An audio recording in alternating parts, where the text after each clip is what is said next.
Bonjour à tous, on va démarrer. Je m'appelle Nicolas Froissart, je suis vice-président du groupe SOS, donc qui organise ces hub conférences toutes les semaines.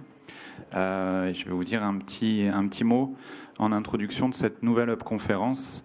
D'abord quelques infos sur ces événements qu'on organise chaque semaine. On salue aussi d'ailleurs les internautes qui peuvent voir en streaming en même temps cette hub conférence sur le site de la Gaîté Lyrique et sur le site des hub conférences.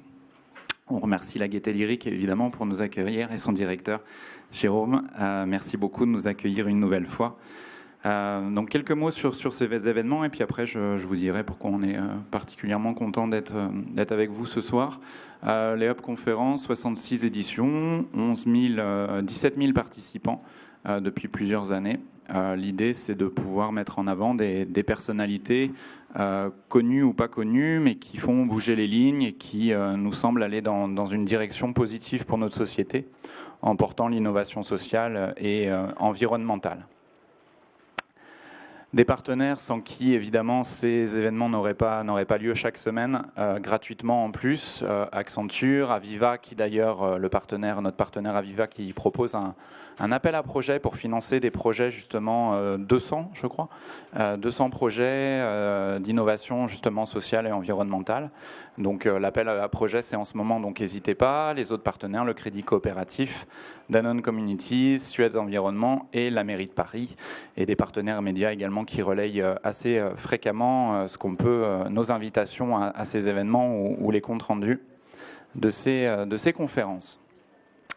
Le petit dernier, mais qui n'est plus un nouveau-né, puisqu'il a quand même maintenant quelques mois ou quelques années, c'est de la Galaxy Up, c'est Up Campus, le réseau social. Un réseau social qui est porté donc par une organisation non lucrative et qui a pour objectif de fédérer des acteurs du changement. Donc on n'y raconte pas sa vie, ou en tout cas on peut raconter sa vie si elle est orientée vers le changement et vers l'innovation sociale et l'engagement au quotidien.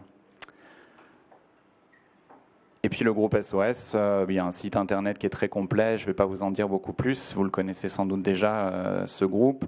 Depuis un peu plus de 30 ans, on développe des initiatives, des projets, des dispositifs qui ont pour objectif de concilier efficacité économique et innovation sociale dans différents domaines, la santé, l'éducation, les solidarités au sens large, la santé, l'emploi. Et puis ça nous semble aussi important de faire connaître ces initiatives justement qui concilient intérêt général et efficacité économique, et c'est pour ça que ces événements et les hub conférences notamment existent et vous réunissent quasiment chaque semaine. C'est Simon qui va nous mettre une slide en particulier, parce que j'avais vu monsieur Jean-Louis Etienne on a pris quelques-unes de vos citations qui passeront assez régulièrement pendant la soirée sur l'écran. Merci beaucoup déjà d'être ici. C'est un grand plaisir de vous accueillir et voilà, c'est Simon des Hub Conférences qui me faisait passer les slides tout à l'heure, et je voyais cette citation: si l'ensemble des habitants de la planète prend ses responsabilités, il y aura des solutions. Alors évidemment, c'est particulièrement le cas à l'aube de la COP21 dont on va beaucoup parler ce soir, mais de façon plus globale, avec ce qu'on a connu ces derniers jours. Et voilà, c'est l'état d'esprit des hub conférences et puis de ce qu'on peut faire comme événement pour se réunir chaque semaine. C'est dans cet esprit-là, parce que on a tous connu des jours un peu difficiles ces derniers jours, et parfois on peut se dire que ce qu'on fait au quotidien est un peu dérisoire. Je pense que c'est bien, et cette citation m'a fait du bien tout à l'heure, de se dire que voilà, on ne fait pas tout ça pour rien, et que finalement, si on veut que les choses changent, quel que soit le contexte, eh ben, il faut comme le disait Pierre Rabhi, voilà, qu'on soit tous des petits colibris et qu'on apporte notre goutte d'eau pour faire changer les choses. Donc merci beaucoup d'être là, et on est content de reprendre la vie et la vie des hub conférences après tout ça. Merci Nicolas Imbert pour animer cet événement. Je vais vous laisser vous présenter et présenter notre intervenant, et puis merci à tous d'être ici aussi nombreux, et puis à bientôt la semaine prochaine, et puis celle d'après, et puis ainsi de suite, pour changer les choses. Merci beaucoup. Merci Nicolas. Merci à toutes et tous d'être là. Nicolas était debout pour la présentation et même si vous êtes assis, c'est important de voir qu'aujourd'hui, nous sommes tous debout. C'est important que des événements comme celui-ci puissent se dérouler, puissent être maintenus, parce que ça nous permet de montrer à quel point on prend du plaisir à vivre ensemble, à quel point on peut avoir des échanges, parler de sens, parler de prospective, parler d'une vision commune et fédératrice. Et quelque part, on pourrait se poser la question, est-ce que c'est important de parler du climat pour parler de la paix?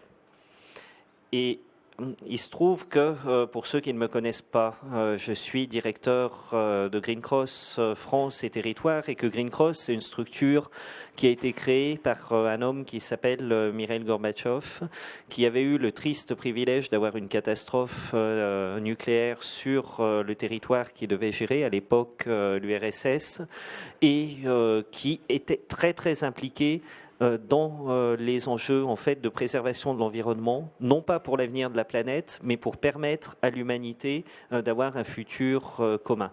Et aujourd'hui, ce dont on se rend compte, c'est que quand on parle de la préservation des ressources de la planète, on est en train de parler d'accès à l'eau, on est en train de parler d'accès à l'alimentation, on est en train de parler d'accès à l'énergie, on est en train de parler de la manière dont l'économie se construit sur les territoires.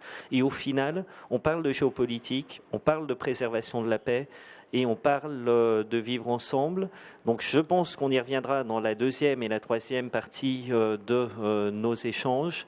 Mais oui, monsieur Dr Jean-Louis Etienne, on a envie avec vous d'une part, de mieux vous connaître, de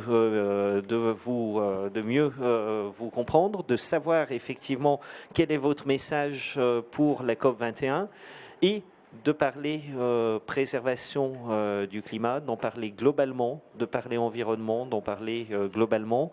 Et si vous souhaitez également nous parler de la situation actuelle et de la préservation de la paix, de la prévention des conflits et de l'état de la planète et de ses habitants, on est complètement dans le cœur du sujet. Donc, je voudrais, sans plus attendre, faire le point sur votre parcours. Je le ferai vraisemblablement très mal, j'oublierai vraisemblablement un certain nombre de choses, donc n'hésitez pas à me corriger. Vous êtes médecin de formation, spécialiste de nutrition, de biologie du sport. Vous êtes un aventurier, vous avez participé à des expéditions, je crois, sur tous les continents de la planète, y compris l'Arctique, qu'il s'agisse du Groenland ou qu'il s'agisse du grand continent d'eau. On vous a également vu sur les océans avec Eric Tabarly et Pendwick et on vous a également vu passer des océans aux glaces avec Antarctica, navire mythique pour un certain nombre de générations, navire qui depuis a vécu une vie longue et que certaines autres générations connaissent sous le nom de Tara. En 86, vous avez décidé d'aller au pôle Nord, vous avez décidé d'y aller à pied, ou plus précisément à pied, en ski et avec tous les moyens du bord, en traînant un traîneau. Et je crois que ça vous a pris 63 jours, un petit peu plus de 2 mois. En 89, c'est sur l'Arctique qu'on va vous voir. Sur l'Antarctique, pardon, effectivement, qu'on va vous revoir, avec l'Américain Will Steger sur une expédition donc internationale Transantarctica. Là, vous aviez des chiens avec vous et vous avez entamé la plus longue traversée de l'Antarctique sur 6300 km. Vous avez toujours été à la fois un écologiste et un humaniste, je crois.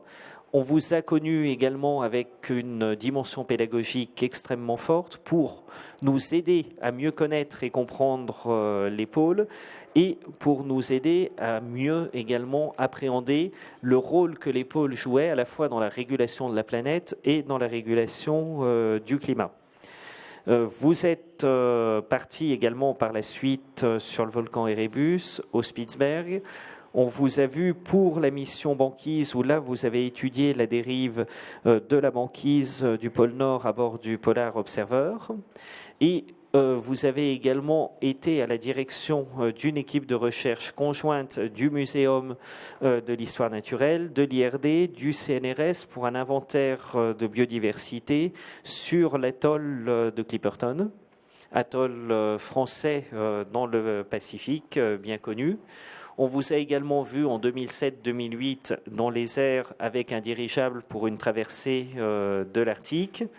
Et vous avez également, en avril 2010, réussi la première traversée de l'Arctique en ballon Rosière.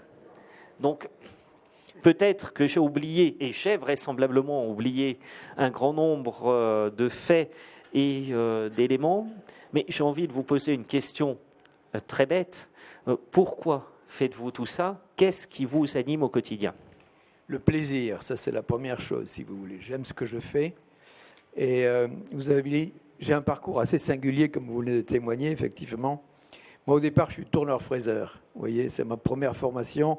Je n'avais pas les notes pour rentrer en 6e. Donc, je suis rentré dans une formation professionnelle. J'ai tourneur-fraiseur. Et là, j'ai eu la chance de rencontrer un prof de maths qui m'a trouvé que je pouvais faire autre chose. Donc, j'ai fait médecine. Puis, j'ai fait quelques spécialités. Mais surtout, j'étais interne en chirurgie. J'étais interne en chirurgie pendant 2 ans et surtout en orthopédie.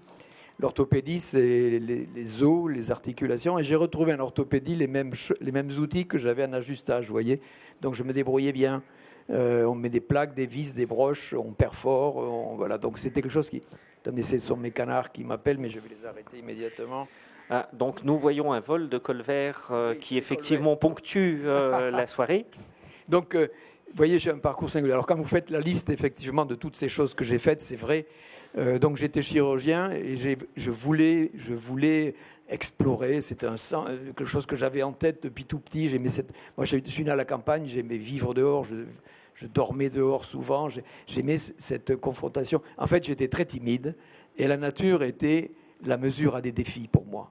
Et donc, j'ai fait des choses comme ça, très jeune. Et quand j'ai été en 2e année de chirurgie, j'ai eu l'opportunité d'être médecin en expédition.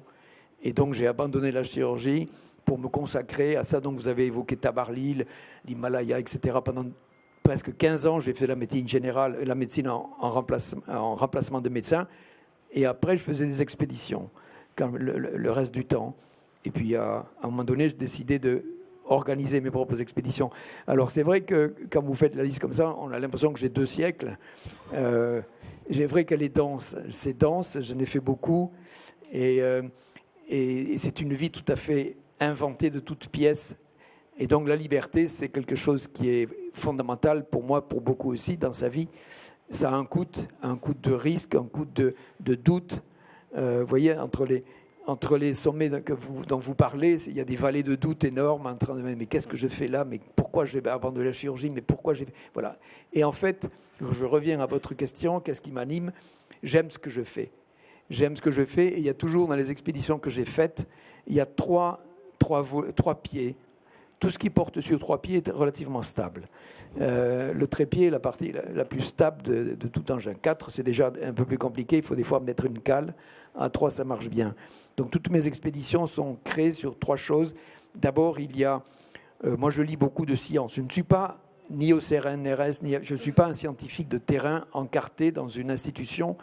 J'ai une culture scientifique, j'étais assistant d'université, je sais ce que c'est que la rigueur des mots. Mais je lis beaucoup sur les sciences de la vie, les sciences de la Terre.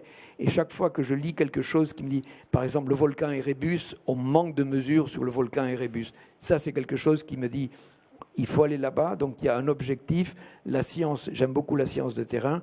Il y a une expédition, éventuellement la création de nouveaux outils. C'est, vous l'avez dit, Antarctica, qui est devenu Tara, puis plein d'autres choses que j'ai dessinées et fait construire. Et le 3e volet sur lequel je me déploie une fois qu'on a mis en route l'affaire, c'est la pédagogie. J'adore la pédagogie. Quand je dis j'adore raconter des histoires, en fait. Et des histoires, et pour raconter la science, pour raconter l'écologie, tout ça, il faut trouver des mots simples et qui ne perturbent pas le sens, vous voyez. la bonne tonalité du bon mot. Voilà. Et donc pour faire ça, ça me demande de beaucoup travailler, d'écrire. Et vous l'avez souligné, c'est vrai que la pédagogie, une tentation pédagogique très ancienne, oui. Donc justement, l'aventure, vous avez ouvert de nouvelles voies. La pédagogie, vous avez défriché et vous avez... Oui, on a défriché au tout début. Là, ça a commencé avec Edutel. Je ne sais pas s'il y en a qui se souviennent de ça. Edutel, c'était le Minitel de l'éducation nationale. Donc il y a pas mal. Et ensuite, il y a eu Calvacom. Ensuite, une fois, j'avais, comme je vous dis, une volonté pédagogique à travers les expéditions et je me suis paumé rue de Varennes au ministère de l'Éducation nationale. C'est géant. Il y a un mec qui me voit, il me reconnaît, il me dit « Qu'est-ce que vous faites dans ces couloirs ?» Et je lui explique que j'allais à l'Érébus et que c'était un sujet intéressant pour la pédagogie. Et il me dit « Suivez-moi ». J'étais tombé sur le bon mec parce que c'était de l'époque où on déployait l'usage d'Internet à l'école pour la pédagogie. Et donc je représentais pour lui des travaux pratiques à distance, très bien. Et donc on a commencé Edutel, puis Calvacom. Après on a eu des lycées qui étaient équipés avec des trous. Après il y a eu le fax. Donc on a envoyé des fax dans les salles de classe, etc. Donc j'ai suivi toute la filière. Et maintenant, bien sûr, on envoie tout ce qu'on veut de vidéos, de textes à distance. Ça a complètement changé.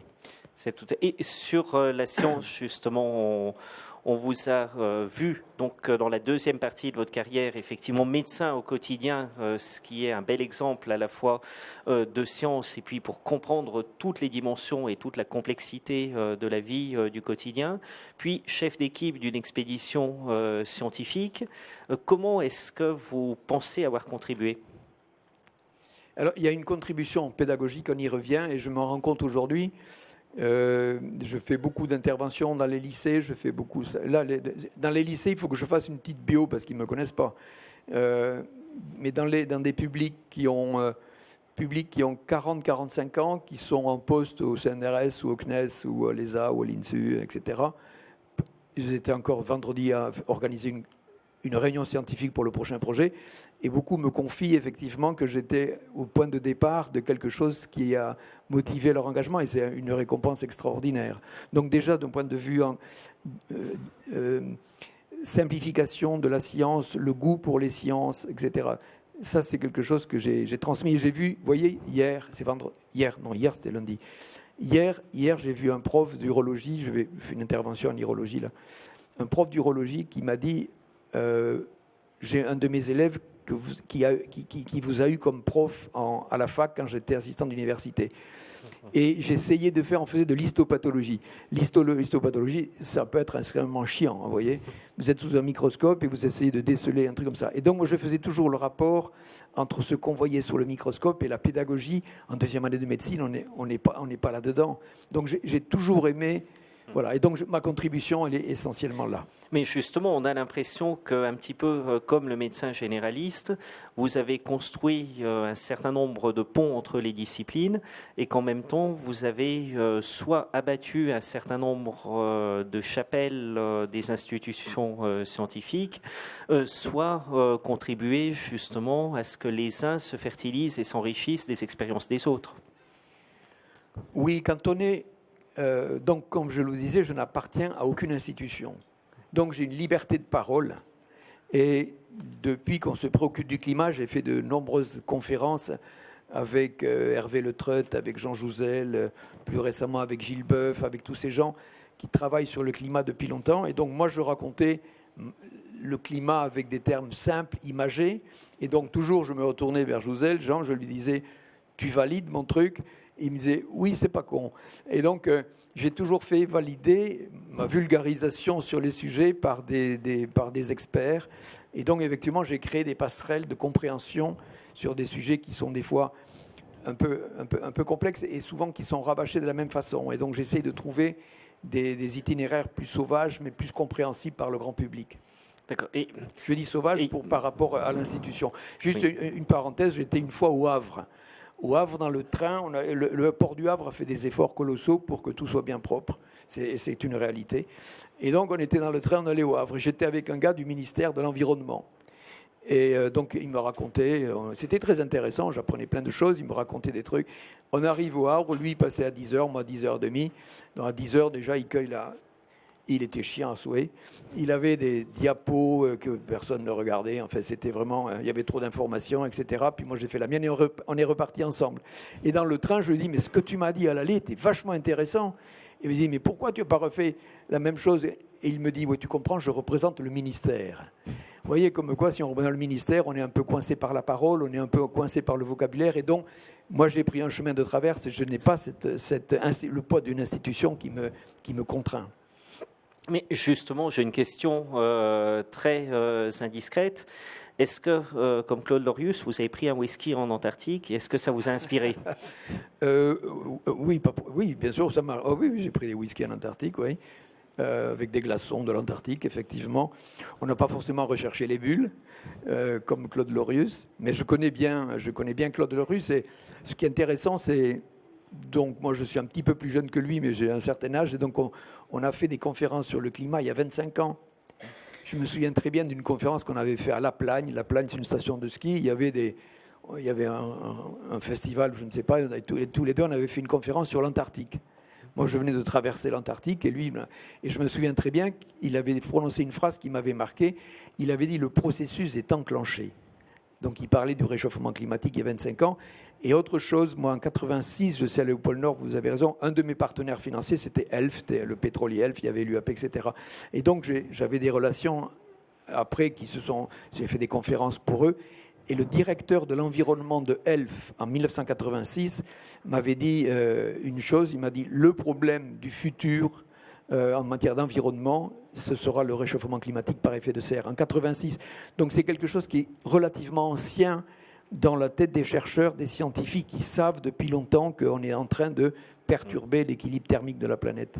Et justement, votre expédition Transantarctica avait permis à un grand nombre d'entre nous de chercher à comprendre pourquoi on préservait l'Antarctique et avait contribué à ce que l'Antarctique demeure un continent préservé et protégé, notamment par rapport à l'avidité d'exploration de ressources minières, de ressources métalliques, de ressources pétrolières. Comment est-ce qu'avec le recul, vous percevez cette avancée ?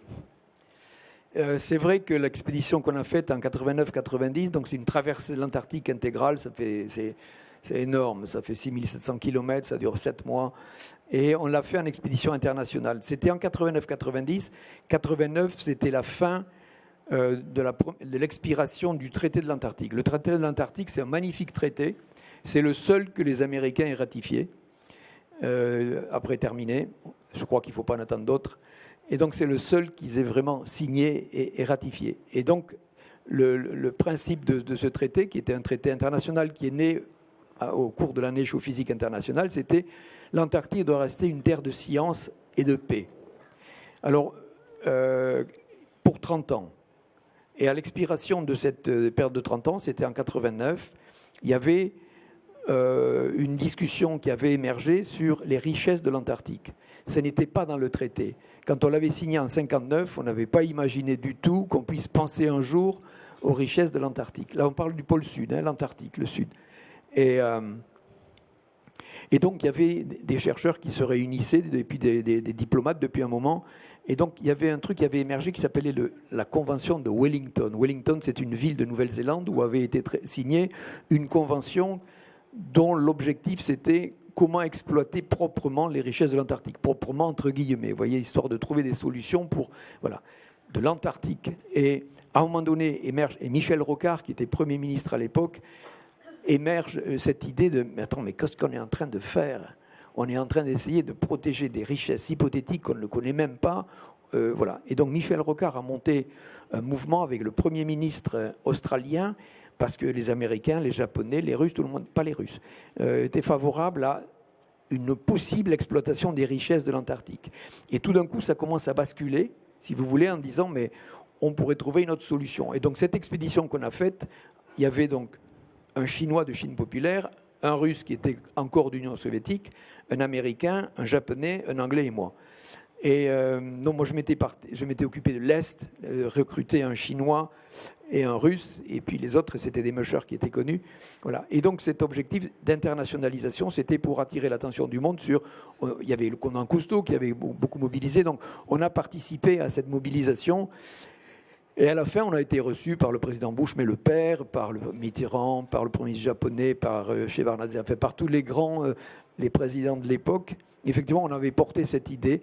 Et il y a eu une malice qui a émergé parce qu'ils n'étaient pas d'accord. Certains voulaient préserver la possibilité d'exploiter les richesses et on a trouvé ce qu'on appelle un moratoire. Un moratoire, ça veut dire que c'est mort pendant quelque temps. Un moratoire de 50 ans. Donc, le moratoire de 50 ans porte jusqu'en 2048. Et en 2048, on rediscutera de cette opportunité d'exploiter ou non les richesses. Et alors, dans les écoles, quand je le dis, on me dit, bah alors, vous avez d'un air de dire, vous êtes mal démerdé, quoi, parce que c'est pas clôturé cette affaire-là. Donc je les regarde, je dis, toi, peut-être vous serez en 2048, peut-être président de la République française, je ne sais pas, ou ministre de l'Environnement, ou quelque chose comme ça, et vous aurez du pouvoir. Et donc vous aurez cette culture. C'est ça qui m'importe. C'est de créer le gène environnemental.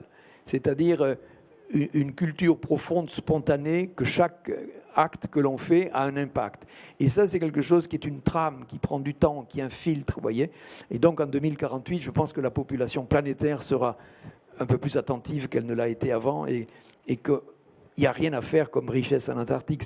Il y a des grandes crevasses dans lesquelles on pourrait mettre la cathédrale de Notre-Dame, si vous voulez. Donc, il y avait des idées à un moment donné d'aller enfouir là-bas les déchets nucléaires.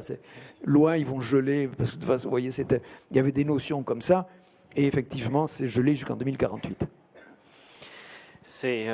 On va rentrer petit à petit dans le débat parce que ce que vous venez de dire, effectivement, est une très très belle ouverture.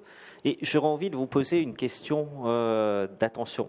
On arrive maintenant à 2 mois de la COP21. Il y a quelques semaines, on a entendu une nouvelle qui est presque passée inaperçue, c'est que la France a pris la décision unilatérale d'étendre sa zone économique exclusive, ce qui s'appelle en jargon technocrate extra-plaque pour ceux qui connaissent ce vocabulaire. Comment est-ce que vous percevez cette nouvelle? Est-ce que c'est une bonne ou est-ce que c'est une mauvaise nouvelle pour la planète? C'est le droit international. Hein. Parlons du droit international. La France n'est pas la seule à demander l'extension. La France a signé la Convention de Montego Bay, c'est-à-dire le droit international de la mer, qui donne effectivement ce qu'on appelle une ZEE, une zone économique exclusive, jusqu'à 200 000 nautiques, c'est-à-dire c'est quelque chose en termes d'économie qui vous appartient, à la fois la couche d'eau et en même temps le sous-sol. Donc tous les pays qui ont signé cette Convention de Montego Bay ont eu une invitation des Nations Unies à un moment donné à prolonger l'extension jusqu'à 350 000 nautiques à une condition de prouver qu'il s'agit bien du plateau continental.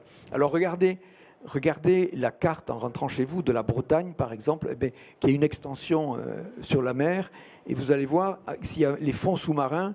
Donc ça descend lentement, c'est ce qu'on appelle le plateau continental, donc ça va loin, puis à un moment donné, ça plonge. Et donc, ce plateau continental, les 200 000 nautiques vous appartiennent en exclusivité économique, et donc il y a une suggestion d'extension jusqu'à 350 000, où on peut effectivement exploiter tout ce qui est sous-marin, dans la colonne d'eau en termes de pêche, et les richesses sous-marines, qu'elles soient pétrolières, gazières ou autres. Donc ça, c'est une disposition qui est prise par la France, et elle a raison de le prendre. Ça donne en même temps un contrôle sur la région. Ce n'est pas qu'une zone économique exclusive. Vous voyez, je vous donne un exemple. La France a une ZEE importante parce qu'on a beaucoup d'îles partout, on a des territoires en bord de mer, et donc la surface économique maritime est géante. Et on a une zone, par exemple, vers Crozet, Amsterdam, Kerguelen, ce qu'on appelle les terres australes et antarctiques françaises. On a une zone exclusive sur laquelle il y a de la légine. La légine, c'est un poisson de fond, c'est un poisson qui est très bon, qui est très... Voilà. Et à un moment donné, on a trouvé sur cette zone économique exclusive des pêcheurs qui venaient de partout, en situation totalement irrégulière, de tous les pays. Donc, ils ont commencé à piller. Et la France a installé une surveillance de cette zone économique exclusive. Ce sont des bateaux qui sont à La Réunion. Donc, on met des balises sur les bateaux maintenant, on les suit. Les bateaux qui se déclarent aller dans la zone, qui ont une autorisation de pêche, qui respectent des quotas, sont suivis. Et tout d'un coup, quand on voit par satellite, parce qu'aujourd'hui, avec les satellites, on voit tout, on voit un bateau qui n'est pas identifié, on sait que c'est un pirate. Et donc, cette zone économique exclusive n'est pas qu'une zone d'exploitation économique, c'est aussi une zone de protection. J'en profite pour une petite parenthèse qui n'est aucunement publicitaire, mais si vous allez sur n'importe quel smartphone, Android ou iPhone ou quoi que ce soit, vous pouvez télécharger une application qui s'appelle Vessel Finder, il y en a d'autres, et vous avez immédiatement la position de tous les navires, que ce soit des bateaux de pêche, que ce soit des bateaux de commerce. Oui. Et d'ailleurs, ça me renvoie vers une autre zone qui attire beaucoup l'attention avant que nous ne parlions de la COP 21, c'est l'Arctique. L'Arctique sur lequel on a vu des effets très significatifs du dérèglement climatique, vous avez peut-être envie de partager avec nous, et l'Arctique sur lequel il y a une volonté d'ouverture d'une route maritime nord en particulier pour la conteneurisation et pour que tout ce qui est manufacturé en Chine et en Asie du Sud-Est arrive plus rapidement aux Européens. Donc là, on a changé de pôle. J'ai parlé de la traversée du pôle sud, l'Antarctique, avec des chiens, etc. Donc une zone qui est toujours une zone de science, une zone de paix, protégée par le traité de l'Antarctique. Là, on est dans le pôle sud. Donc il y a une volonté, effectivement, de faire la même chose, le traité de l'Arctique, qui serait effectivement, pareil, un territoire de paix, voilà, protégé. Mais ce n'est pas géographiquement la même chose. En Antarctique, au pôle sud, vous avez un continent, le continent antarctique, un continent de glace, entouré d'un océan qui s'appelle l'océan austral, qui tourne autour sans arrêt. En Arctique, dans le nord, c'est le contraire. C'est un océan entouré de terres. Les terres, c'est la Sibérie, le Groenland, le Canada. Et donc, ces continents qui sont limitrophes de cet océan Arctique ont une zone économique exclusive qui s'étend effectivement sur l'océan Arctique et donc qui donne à ces pays l'autorisation d'exploiter les richesses en gaz, surtout en gaz et sur pétrole, toutes les richesses minières, parce que ça fait partie du droit international. Alors, la question que vous me posez, effectivement, le changement climatique, est-ce que ça va perturber l'économie du secteur ? Vous avez vu, vous entendez que la banquise, donc cet océan est recouvert d'une couche de glace qui faisait, moi quand j'y suis allé en 85, 86, j'y suis allé 2 fois, 1,80 m, on va dire en épaisseur moyenne. Aujourd'hui, elle fait 1,20 m, 1,40 m. Elle perd beaucoup de son épaisseur et aussi elle perd de sa surface. Et ça, c'est facile à voir. On le voit avec les satellites tous les ans. À la fin de l'été, vers le mois de septembre, on voit cette régression de la banquise. Donc on dit la banquise fond, donc les voies navigables vont être ouvertes et on va commencer, ça va faciliter l'exploitation des richesses. Pas du tout. La banquise, si vous voulez, elle sera là, elle s'est reformée là. On est en hiver, c'est la nuit noire au pôle Nord et dans l'Arctique. La glace va bientôt faire 1 mètre, 1,20 m d'épaisseur. Donc la banquise se formera tout le temps et sera une contrainte pour la navigation et une contrainte pour l'exploitation du gaz ou du pétrole. Donc les voies navigables s'ouvrent à la fin de l'été, donc qui on trouve à l'heure actuelle sur le nord-ouest. Le nord-ouest, qui longe le nord du Canada. On trouve des bateaux de tourisme, parce que ça se vend bien, le passage du nord-ouest, et des bateaux de pêche qui aujourd'hui ont des surfaces de pêche qui sont plus importantes. De l'autre côté, si on part vers l'est, vers le nord de la Sibérie, là c'est autre chose. C'est une voie navigable. Vous dépendez totalement des Russes qui veulent bien vous ouvrir la voie avec les brise-glaces parce qu'il y a toujours de la glace quand même, c'est compliqué.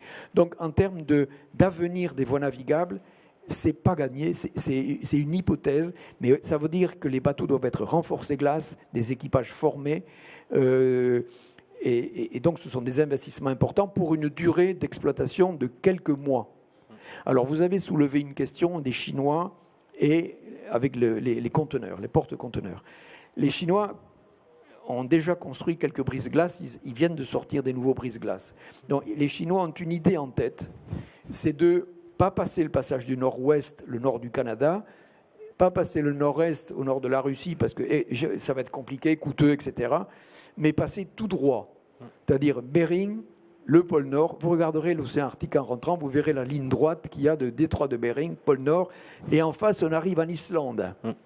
Et donc, les Chinois ont acheté du terrain, ou essayent d'acheter, bon, c'est pas fait, hein, ils essayent d'acheter du terrain en Islande, sous couvert du tourisme. En fait, ils veulent faire un hub de conteneurs, et donc prendre la route directe, voilà. Je crois que ça explique qu'ils soient allés aussi au secours de la dette islandaise au moment des difficultés. Oui. Les Islandais, en 2008, ont eu la plus grosse dette, je crois, par habitant. Ils étaient à 24 000 euros de dette par habitant. Et les Chinois leur ont proposé d'étancher la dette à tout le monde pour qu'ils donnent l'autorisation de construire ce hub. Et donc, ils amèneraient leurs conteneurs. Et l'Islande est, d'une manière générale, libre de glace, même en toute saison. Et on pourrait dispatcher. Voilà. Moi, j'ai une... Je réfléchis, je regarde cette situation. Je me demande quel sera, si vous voulez, quel sera le centre de gravité de la navigation mondiale. Aujourd'hui, c'est évident que la Chine reste encore le grand manufacturier de la planète. Le Vietnam aussi, de plus en plus, ça va vers le sud. Le niveau de coût de production de la Chine augmente. Et d'abord, les Chinois font fabriquer de plus en plus ailleurs, au Cambodge, au Vietnam, en Afrique maintenant. Et donc, est-ce que vous ne pensez pas que le centre de gravité de la navigation fluviale, maritime mondiale va descendre? Et auquel cas, la navigation temporaire par le nord, elle ne sera plus valable. Donc ça, c'est quelque chose sur lequel il faut réfléchir. Moi, je pense que les Chinois doivent y penser, bien sûr, mais ils voudraient en profiter très vite. Et ensuite, je termine en ce qui concerne l'exploitation du pétrole et du gaz. C'est pas parce qu'il y a moins de glace, comme vous avez compris, il y en aura tout le temps. Ça s'est excité à un moment donné quand le baril était à 1 euro, 1,20 $, 1,30 $. À 1,20 $, 1,30 $, il est monté à 1,50 $. Là, tout le monde s'est affolé parce que l'investissement, qui est très coûteux, très technique, très compliqué, est rentable. Mais à l'heure actuelle, il n'y a personne qui se précipite. Si vous voulez, le baril est à 50. 0,50, oui. Enfin, 0,50. Donc ce n'est absolument pas rentable d'aller exploiter ces choses-là. Donc vous voyez, ça dépend essentiellement d'une activité économique. Et justement, vous nous parliez des Chinois. On est dans une période vraiment à quelques semaines de la conférence de Paris sur le climat. Et les Chinois, en même temps qu'ils ont présenté leur contribution de pays, ont présenté quelque chose qui nous prête à réfléchir. Ils se sont intéressés aux Français, mais c'est vrai aussi pour d'autres Européens, en disant les émissions carbone liées à la France ont baissé, et c'est vrai. Mais dans le même temps, les émissions carbone liées à la consommation des Français ont, elles, continué à augmenter, et une bonne partie a été délocalisée sur le territoire chinois à travers les biens qui sont manufacturés en Chine. Qu'on leur achète. Et qu'on leur achète, effectivement. Oui. Alors là, c'est effectivement, il y a un leurre quelque part. Si on veut... moi, j'ai 80 panneaux solaires sur le toit chez moi, donc je vends de l'électricité à l'EDF. Et ils ont été faits par Photowatt il y a longtemps, qui a disparu. C'était à côté de Lyon. Aujourd'hui, si vous voulez vous écouter... C'était d'ailleurs une très très belle réussite de science des années 70 et 80, qui, je crois, malheureusement, a été tuée par un mélange d'instabilité législative et de difficultés opérationnelles. Oui, pour faire simple. Et si vous avez compris. Et donc, aujourd'hui, si on veut être vertueux, par exemple, si on dit je vais produire mon électricité solaire, je vais acheter des panneaux solaires dont on fait le marché, il est évident que les Chinois sont les moins chers, sont performants, ils font des trucs bien, mais ils le font dans des conditions abominables. Vous voyez ce que je veux dire? Quelle est la quantité de charbon qui a été consommée pour arriver à faire tourner l'usine qui va faire du photovoltaïque? Donc l'équation, elle n'est pas en notre faveur, c'est vrai, si on achète les panneaux solaires en Chine. Et les Chinois, effectivement, sont les plus gros émetteurs à l'heure actuelle, quoi. Comment est-ce que vous voyez justement la trajectoire actuelle chinoise? Est-ce qu'on a un infléchissement? Est-ce qu'on a une évolution? Est-ce que la loi sur l'économie circulaire que les Chinois ont promulguée en 2003 et sur lequel ils ont 10 à 12 ans de retour d'expérience, c'est quelque chose qui les aide à être moins intenses dans leur consommation de ressources par point de PIB supplémentaire ou non? Alors ils sont surprenants, les Chinois, effectivement, parce qu'ils nous montrent dans la vitrine toutes les choses qu'ils font. Et c'est vrai, les Chinois, c'est un grand pays. Ils ont beaucoup d'ingénieurs de très haut niveau. Ils ont des grandes universités. Ils n'ont rien à envier à Harvard ou Oxford. Ils ont des universités de très haut niveau. Ils en ont beaucoup d'ingénieurs. Ils ont les meilleurs espions. Ils ont beaucoup d'argent. Et ils ont un système de diffusion très concentré, on va dire. Et la décision est prise, ça s'aligne. Et donc, ils ont une capacité à faire progresser les choses qu'aucun autre pays n'a aujourd'hui. Ils ont tous les ingrédients, de l'intelligence, du renseignement, de l'argent, et un système de décision qui est très limité. Et on y va et tout le monde s'aligne. Donc ça, c'est quelque chose qui leur donne une performance colossale. Ils sont en train de faire des villes totalement écologiques, de développer des process. Ils font des éoliennes de 7 mégawatts qui vont sortir bientôt. Enfin, ils sont très en avance sur ces produits. Mais pour faire tout ça et pour faire tourner le pays, ils continuent à consommer beaucoup de charbon. Et donc, il y a ce paradoxe-là, effectivement. Et ils ont compris que leur image de marque, leur image industrielle, pour la préserver, il va falloir qu'ils passent effectivement à autre chose. Mais seulement, ils s'octroient effectivement des émissions jusqu'en 2030. Après, ils sont revenus en parlant de 2023, 2030. Je pense qu'ils sont conscients qu'il faut qu'ils y passent, mais pour la Chine, c'est un pays absolument énorme. Et donc, moi, je fais le parallèle, c'est mon côté médecin, c'est exactement comme on dirait, même à l'échelle planétaire. À l'échelle planétaire, bon, la planète économique marche au charbon. Pour nous, la France, le charbon, c'est Renault qui chante les corons, c'est Zola, on a des musées aujourd'hui de la mine, hein, c'est passé déjà dans l'histoire ancienne de France, alors que la planète tourne au charbon. Et sans aller si loin, bon, la Chine, bien sûr, l'Inde, le Brésil, sans aller si loin, l'Allemagne s'est remise au charbon, elle réexploite le lignite, qui est une saloperie totale. Donc le charbon mène le monde encore, et c'est le pire ennemi du climat. Alors on a fait des progrès sur la combustion du charbon en ce qui concerne les émissions de métaux lourds et de soufre, mais pas de CO2. Donc ça reste toujours quelque chose. Donc le monde tourne au charbon. 100% de l'économie repose sur le transport. Les gars qui vendent des corbeilles de champignons devant, là, ils sont venus en mobilette, peut-être, ils les font, je ne sais pas. Enfin, 100% de l'économie repose sur le charbon et 95% de l'économie repose sur le pétrole. Donc, vous voyez, on est la civilisation carbone depuis pas mal de temps.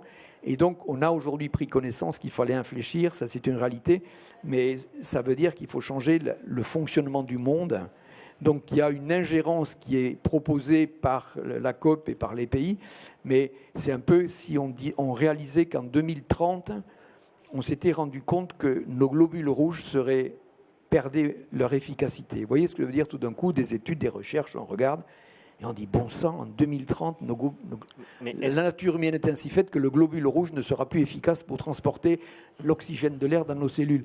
On en est un peu là, c'est-à-dire qu'il y a cette irrigation du charbon qui fait qu'effectivement, le tournant va être lent à prendre, mais ce sont des grandes messes comme la COP21 qui permettent à un moment donné de marteler qu'il faut vraiment faire les choses. Mais est-ce que la transition de l'économie grise, du charbon et du noir de charbon vers l'économie verte n'est pas d'ores et déjà en cours quand on entend par exemple Abu Dhabi nous expliquer que dans 30 à 50 ans, ils vont sortir du pétrole pour aller sur l'économie verte, ou le président Obama qui, dans son discours de début juillet ou de début août, nous expliquait à quel point l'économie fédérale américaine misait sur la transition énergétique, ou quant au Texas, où certains esprits croient voir des puits de gaz de schiste, ce qu'on observe le plus souvent au Texas, c'est quand même les panneaux solaires. Oui, mais il y a une exploitation du pétrole importante quand même au Texas. Mais on est dans une phase de transition, et il y en a qui essayent d'échapper. Les sceptiques sont de moins en moins convaincants, on va dire. Mais c'est l'économie qui dirige quand même les choix. Mais il y a un infléchissement. On ne peut pas... Regardez déjà comme c'est compliqué de changer ses propres habitudes. Hein, on peut donner des leçons, mais on se dit, est-ce que j'ai été à la hauteur aujourd'hui vous voyez, est-ce que mon bilan carbone aujourd'hui, est-ce que j'ai vraiment été à la hauteur? Est-ce que je ne me suis pas laissé aller? Comme c'est difficile de changer les habitudes de sa famille, les habitudes d'une ville, des habitudes... Voilà. Donc, se rendre compte qu'on est en train de parler de changer des habitudes et de l'économie du monde. Donc c'est extrêmement ambitieux, mais c'est ça qui est passionnant. Et d'autant parce que c'est passionnant, parce qu'en fait, on a les outils pour le faire. On a les outils pour le faire, on a l'intelligence pour les mettre en œuvre. On manque de sagesse par rapport à une mesure environnementale qui va s'aggraver si on ne fait rien. Et c'est une réalité. Et justement, vous nous parliez de sagesse, vous nous parliez également de la position dirigistes chinoise. Vous avez lancé il y a peu un appel à la gouvernance pour le climat en préparation de la COP21. Quelles seraient vos réclamations de sagesse et de bonne gouvernance, à la fois à l'échelle des États, mais peut-être également à l'échelle des territoires et de ce qu'on peut faire au quotidien? il y a tout le panel. Là. J'en ai peur. Donc, vous voulez que je vous parle de la COP21 maintenant ou vous avez des questions plus Non, tard? non, c'est bien le moment. Et ensuite, si nécessaire, je compléterai avec des questions. Et on va également vous donner la parole à la fois via Twitter et puis via un micro qui circulera dans la salle pour répondre à des questions. J'ai une réponse relativement courte par rapport, d'une synthèse par rapport à tout ce que vous venez de dire. Les changements, ils se feront. Les changements ne vont pas venir des diplomates qui sont dans le bocal aujourd'hui et ils sont dans un cercle fermé. C'est eux qui sont en préparation de la circulaire qu'ils vont donner à signer à leur chef d'État. Donc, qu'est-ce que c'est que le travail d'un diplomate? C'est d'essayer d'avoir tout en faisant en sorte que son pays soit le moins pénalisé possible. C'est ça. Et quand le diplomate rentre dans son pays, le chef de l'État lui dit « t'as été bon, hein ». Ah, t'as été bon. Voilà, t'as été bon, ça veut dire qu'on est passé à travers les mailles du truc, on va faire un petit peu, mais qu'on va bénéficier de l'ensemble. Autour de France, on appelle ça les sucerous. Les sucerous, c'est ceux qui se mettent derrière et qui profitent, si vous voulez, de la brèche qu'ouvrent les autres, sans trop se fatiguer, sans se mettre en œuvre vraiment l'énergie. C'est un peu ça ce qui se passe, si vous voulez, dans les... Alors donc, ce que j'attends de la COP21, il est évident qu'on voudrait que ce soit contraignant. C'est quand même de mon point de vue, ça va être compliqué. Je l'ai évoqué tout à l'heure, les États-Unis, par exemple, qui est un gros émetteur, n'ont jamais signé un contrat onusien, sauf le traité de l'Antarctique. Aucun. La biodiversité, le tribunal international de l'Haye, tous ces trucs-là qui sont importants pour la marche de l'humanité, tout ça, ils ne l'ont jamais ratifié. Donc on veut pas... Si ce n'est la Déclaration universelle des droits de l'homme. Oui, mais qui n'était pas un traité onusien. C'était pas un traité, c'était une déclaration universelle. Mais donc, il ne faut pas s'attendre à ce qu'il signe quelque chose qui sera pénalisant. Par contre, moi, comme je vois la COP21, si vous voulez, on a demandé à chaque État de faire la liste de ses engagements nationaux. Bon, on a regardé un petit peu, enfin pas moi, on n'est pas tout à fait, on est loin du compte des fameux 2 degrés, etc. Donc ce que je verrais, moi, c'est que déjà, je vois une photo, en fait, moi, la COP21, il faudrait prendre la photo le 30, quand ils sont tous là, parce qu'ils vont se barrer après. Donc les chefs d'État, ils viennent au début quand on a décidé de rien, de manière à ce qu'ils n'aient pas endossé un éventuel échec. À Copenhague, ils ont extrêmement souffert, ils sont partis comme ça, la tête basse, parce qu'on avait décidé on n'a pas réussi à se mettre d'accord. Ils étaient tous là, vous voyez. Donc ils ont été, vous vous souvenez ces photos dans les couloirs où on voyait les têtes sombres comme ça qui négociaient. Donc les chefs d'État étaient en première ligne. En plus, Obama, il avait eu le prix Nobel, le pauvre. Et il avait fait un détour par Copenhague après son prix Nobel, donc il en prenait plein la figure parce qu'il n'avait pas... Donc ils viennent au début. Au début, rien n'est décidé, donc on peut... Voilà. Donc je vois une photo où ils sont tous avec leur feuille de route, là, sur la photo. Souvenez-vous du sommet de Rio. Ils avaient une belle photo, ils avaient pris des dispositions. Ça marque. Ça marque. Et donc je vois avec la feuille de route comme ça, d'abord dessous, il y aura un sous-titre « On reconnaît que l'homme est devenu un acteur du changement climatique ». Nous reconnaissons que l'homme est devenu un acteur du changement climatique. Ce n'est pas gagné, hein. Il y en a qui risquent de sortir de la photo. Mais donc déjà, cette reconnaissance que l'homme est devenu un acteur du climat, ça me paraît quelque chose... la base.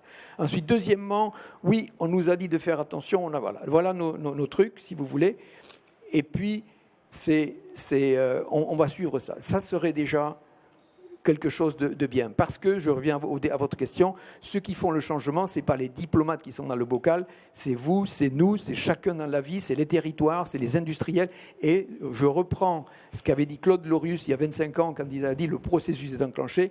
En matière de changement dans le sens des solutions, le processus est enclenché. Et il est enclenché vraiment d'une manière importante. Même les financiers ont décidé de désinvestir sur le charbon. Donc on voit qu'à tous les niveaux de la société, le processus de décarbonisation est enclenché. Et donc on a besoin surtout d'un moment d'encouragement, de reconnaissance que l'homme est devenu acteur du changement climatique, qu'on va suivre cette feuille de route. Et il y a suffisamment d'ONG aujourd'hui dans tous les pays pour dire vous foutez de notre gueule et de rapporter en haut lieu. Donc ils accordent apparemment le fait de vouloir être recontrôlé tous les 5 ans. C'est une bonne chose parce qu'on ne va pas pouvoir prendre des dispositions pour 2 degrés. Aujourd'hui, c'est trop compliqué à mettre en œuvre, mais par contre, il ne faut pas lâcher les baskets, là. Il faut les tenir. Justement, vous avez eu un propos très très dense, donc on va revenir sur un certain nombre de points.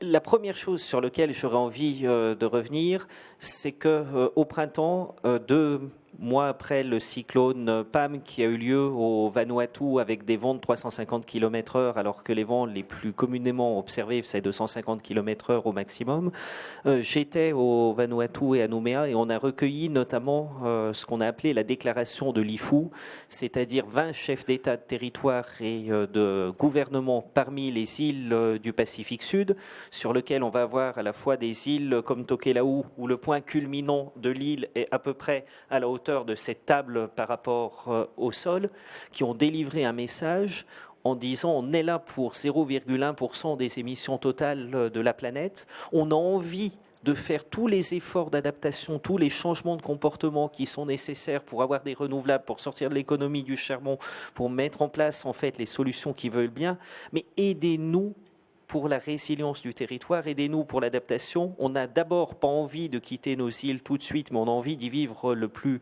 longtemps possible. Et en plus, on a besoin de préserver nos territoires parce qu'à la fois dans leur dimension terrestre et dans leur dimension maritime, c'est souvent un trésor de biodiversité qu'on connaît encore finalement très peu. Qu'est-ce qu'on va avoir à dire à ces gens-là sur la photo de famille ? Ben, ils viendront sur la photo si on leur montre qu'on a recueilli 100 milliards par an. Voilà. Donc ils attendent effectivement un financement des mesures d'adaptation. Auxquelles ils n'ont pas accès parce que la manière dont le Fonds vert est structuré et dont le Fonds français pour l'environnement mondial sont structurés font qu'aujourd'hui les procédures de collecte et d'attribution du fonds ne s'adressent qu'au secteur concentré, donc ne peuvent pas s'adresser au secteur diffus d'une île qui a 6 000 ou 20 000 ou 50 000 habitants. Oui, mais je n'ai pas de réponse intelligente. C'est-à-dire que j'ai effectivement, comme vous, l'inquiétude de constater qu'effectivement, ils vont prendre l'eau. Mmh. Et on voit très bien ce que ça représente sur ces populations, qui sont des populations qui sont restées relativement, c'est pas péjoratif, ancestrales. C'est-à-dire il y a un attachement à la terre profond, et tout d'un coup de perdre l'île. En plus, le côté insulaire est fort. Nous, nos insulaires, on les connaît, ils se font tous remarquer, nos insulaires. L'insularité, c'est quelque chose qui donne une entité forte. Donc ces pays vont petit à petit, effectivement, se rendre compte que le niveau de l'eau monte. Et donc, à moindre... Alors, il faut leur donner les moyens. Il y a des villes, je prends un exemple, à l'opposé un peu, New York, à l'opposé financièrement. New York va subir les mêmes choses. Et Bloomberg, quand il a vu effectivement que New York avait été inondé et particulièrement touché par le cyclone qui s'appelait Sandy. Hein? Cindy. Donc là, à l'heure actuelle, à New York, ils sont en train de remonter ils ont l'argent, hein. Ils ont de l'argent, mais ils sont en train de remonter tous les systèmes électriques sur pilotis, etc. Et donc il y a des projets, je ne sais pas si vous avez vu, de construire des digues et construire des sortes de mangroves de manière à faire des digues qui vont arrêter. Bon, Venise, c'est pareil. Venise est en train de terminer sa digue, mais enfin, Venise, ils ont les moyens. Oui, je veux dire, mais une petite île comme ça, qu'est-ce qu'on a à leur proposer à part de mettre une digue autour ? Ça dépend de la taille de l'île. C'est quelque chose c'est une problématique qui est douloureuse, quoi. Et à chaque fois qu'on construit une digue, on construit une brèche à côté. Et là, on a vu toutes les difficultés qui pouvait y avoir à traiter de la notion de résilience, qui est devenue aussi un des points majeurs. Si je reprends mon exemple du Vanuatu, 89 îlots, 300 000 habitants, 19 morts. On se rend compte que les savoirs coutumiers et ancestraux que vous appelez les techniques de construction et de protection des populations ont peut-être quelque chose à nous dire. Quand en Europe et en particulier en France, que ce soit à Montpellier ou que ce soit à Cannes, on était à peu près sur des bassins de population de 300 000 habitants. On avait des techniques et un accès à la technologie beaucoup plus facile. Et au final, on a une morbidité plus forte sur ce qu'on appelle encore des catastrophes naturelles et qu'on appelle encore souvent des catastrophes centennales, alors même qu'on se rend compte qu'elles se produisaient il y a quelques années, toutes les dizaines d'années, et que maintenant elles se produisent à une fréquence beaucoup plus élevée. Donc comment est-ce qu'on va travailler cette résilience ? Si vous prenez le cas effectivement des pluies diluviennes meurtrières qu'il y a eu sur la Côte d'Azur, les épisodes Cévenol, ça a toujours existé. C'est facile à comprendre. À la fin de l'été, la Méditerranée est chaude, donc ça s'évapore. un coup de vent d'est et ça se précipite parce qu'il y a une ascension de cette air qui est extrêmement humide et ça crée des précipitations importantes. Ça a toujours existé. Aujourd'hui, le phénomène est plus intense uniquement parce que la Méditerranée se réchauffe davantage, donc il y a davantage d'évaporation et il va davantage pleuvoir. L'eau, elle ne vient pas du désert, elle vient de la Méditerranée, donc il faut s'attendre effectivement à ce qu'il y ait des précipitations beaucoup plus importantes. Donc ça, ça concerne le pays. Alors on parle de... Notre pays a les moyens, je ne sais pas où ils sont, mais a les moyens techniques, si vous voulez, et puis c'est cerné. Et cette population, effectivement, quand vous regardez les rues, c'est des véritables ruisseaux. Donc, enfin, on ne va pas rentrer dans la technologie de faire du drainage, ça c'est absolument indispensable. Mais les cyclones, pour prendre la Caraïbe par exemple, la Caraïbe est victime de cyclones. Qu'est-ce que c'est un cyclone ? Un cyclone, c'est une détente brutale et massive d'une chaleur accumulée à la surface de l'océan. Sur à peu près, quand l'accumulation de chaleur se fait, et là je parle d'une température qui est 28-29 par exemple, sur une épaisseur de 50 mètres, là vous avez la bombe thermique. Et ça va s'accumuler de plus en plus parce que la Caraïbe, si vous voulez, elle est au bout de l'Alizé. Les alizés qui partent d'Afrique et qui soufflent vers ces îles. C'est la même chose dans l'Atlantique, c'est la même chose dans le Pacifique. Donc les alizés soufflent, si vous voulez, l'eau de surface. C'est celle qui est chaude, c'est celle qui est en contact avec le soleil. Vous le voyez quand vous vous baignez, l'eau est chaude. Vous faites une petite plongée, ouf, c'est un peu froid. C'est tout, l'eau est chaude, elle est à la surface, elle prend le soleil. Et vous avez les alizés qui poussent cette eau chaude, elle est de plus en plus chaude. 93% de l'excès de chaleur est absorbé par l'océan aujourd'hui, il faut le savoir. Donc elle est de plus en plus chaude et l'Alizé pousse vers là-bas et ça s'accumule vers la Caraïbe et donc vous avez une accumulation d'eau chaude qui devient une bombe thermique. Cette bombe thermique, c'était des bombettes, on va dire, la tempête tropicale, il y en a tout le temps, ceux qui ont été aux Antilles, qui connaissent les Antilles, tout le temps en l'été, vous avez des tempêtes tropicales, tout d'un coup ça s'évapore massivement, ça pluie et ça s'arrête.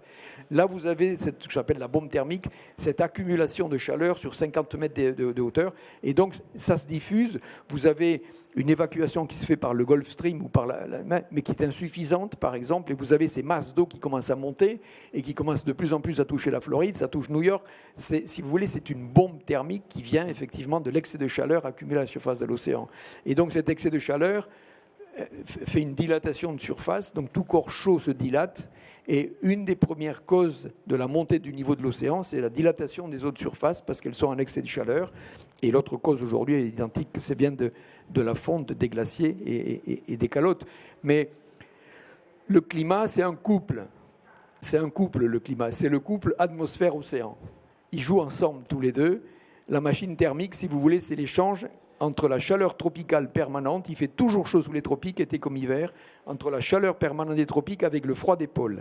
Et la Terre, elle a un couple pour évacuer, pour faire circuler ça, l'atmosphère. L'atmosphère, il y a des circulations rapides de l'atmosphère qui évacuent cet excès de chaleur. C'est ce qui conditionne la météo, des changements rapides.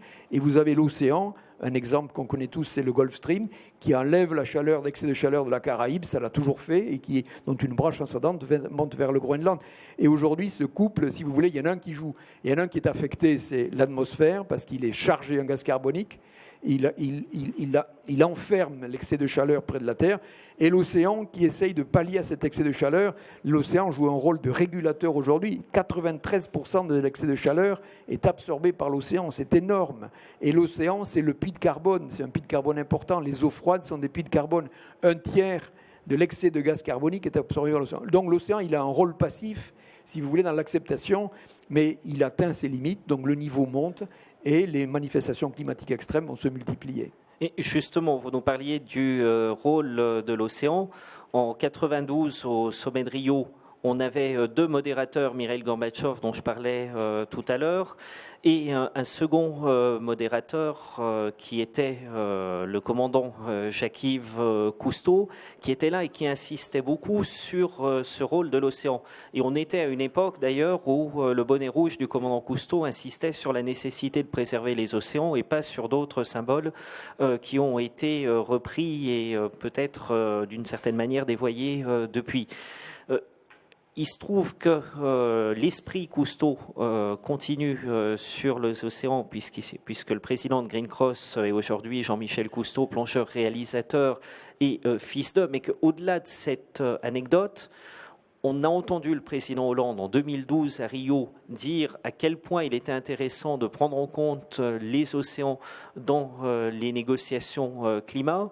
On a vu différentes initiatives, certaines très scientifiques, d'autres très opérationnelles, d'autres qui venaient avec des projets travailler conjointement pour une meilleure prise en compte des océans. Et aujourd'hui, on va avoir à la COP 21 une journée qui va traiter de la résilience et des océans le 3 décembre. Est-ce que vous pensez qu'il y a des choses concrètes qu'on peut attendre de cette journée?